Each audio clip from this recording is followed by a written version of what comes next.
intelligence artificial yang akan kita pelajari. Yang pertama ada jenis chatbot. Chatbot itu contohnya ada apa saja? Ada ChatGPT, ada DeepSeek ya. Terus ada Copilot sama Meta AI. Dari keempat aplikasi ini, mana yang pernah kalian gunakan? ChatGPT. Fungsinya untuk apa? ChatGPT itu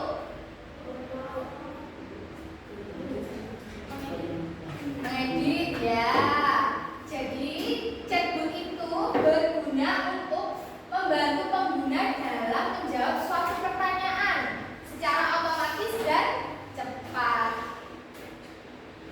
Yang kedua ada asisten virtual. Siapa yang di sini pernah menggunakan Google Assistant? Saya.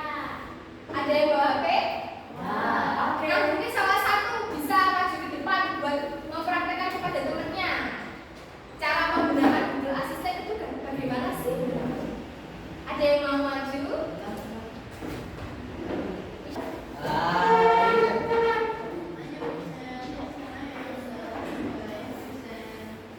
Ya, di sana. Ada nggak? Oke, silakan diperhatikan ya, temannya di depan akan mempraktikkan cara menggunakan Google Assistant. Oke, Google, apakah itu AI? Nah, lihat. Jadi tadi Michelle langsung bilang ke asisten Google dan kemudian asisten Google langsung memberikan jawabannya. Jadi lewat apa? Lewat suara. Terima kasih Michelle.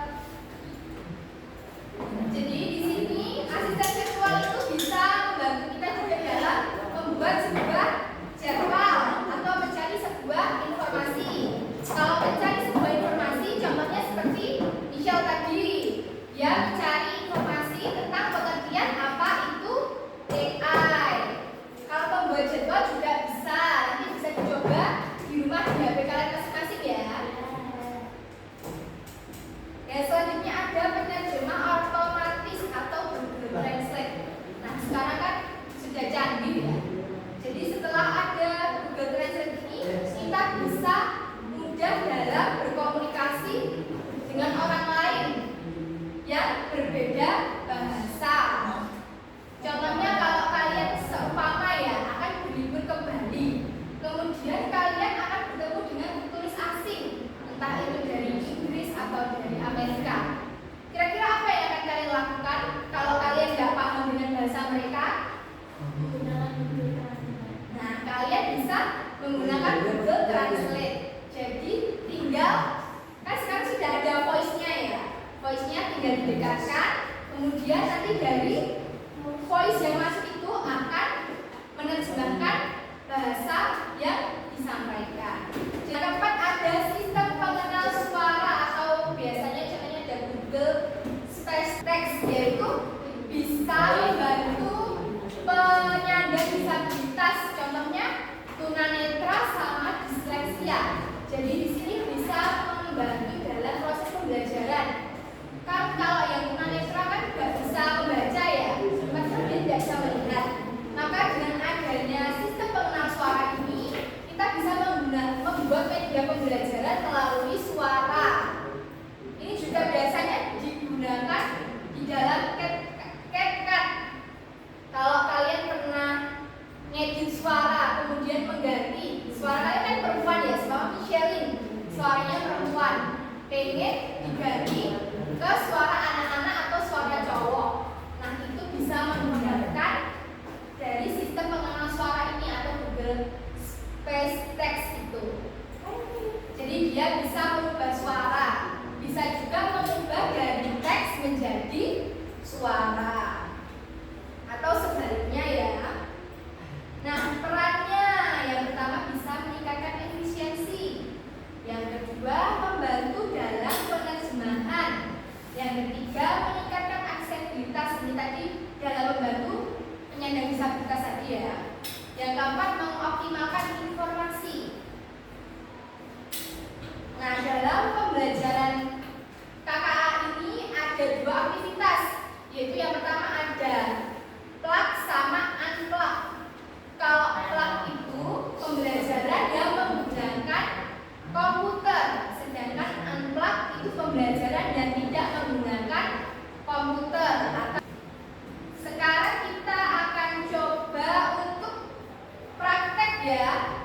pembelajaran KKA dengan menggunakan aktivitas secara unplug ya. Ini mungkin dari Rehan tolong dibagikan ke teman-temannya untuk dikerjakan.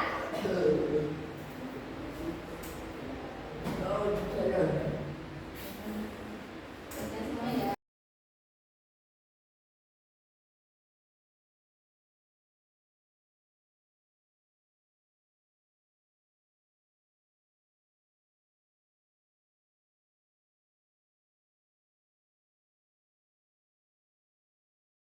Sudah semua ya. Jadi ini tadi kita mengerjakan soal unplug yaitu dengan coding warna. Sudah bisa semua? Oke, sekarang kita lanjut ke materi yang plug. Nah, contohnya dari penggunaan Google Assistant tadi itu merupakan salah satu pembelajaran secara plug. Ada juga kita bisa menggunakan salah satu games permainan yang disebut dengan PictoBlock. Nah, jadi tadi kan sudah unplug.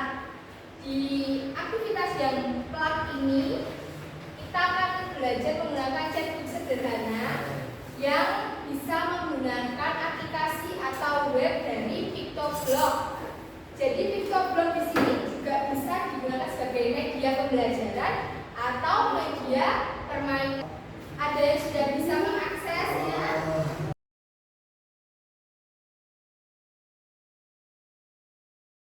Sebelum kita menuju ke kuis, ada satu materi lagi yang harus diberikan, yaitu cara kerja dari sistem kecerdasan artifisial berbasis input.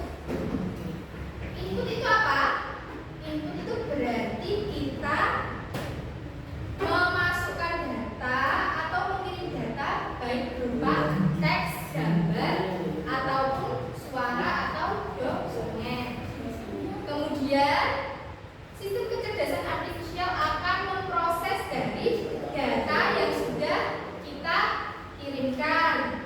Setelah itu dari AI sendiri akan menganalisis data tersebut menggunakan prinsip algoritma atau berdasarkan langkah-langkah yang sistematis. Setelah itu KA akan memberikan output data berupa apa yang telah kita minta tadi, bisa berupa teks, suara, gambar, atau tindakan otomatis. Oke, sekarang kita masuk ke kuis. Bisa dicoba. Ini yang Pakai kode aja. Silahkan kalian masuk di aplikasi background ya. Background. Ya, betul sekali.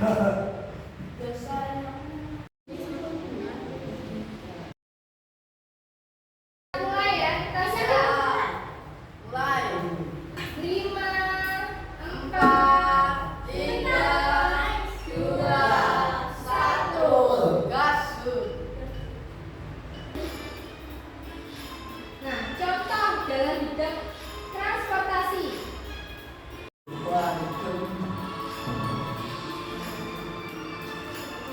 Sudah selesai semua? Kurang satu ini punyanya Michelin. Oke, kalau sudah kita end. Siapa yang mendapatkan nilai tertinggi?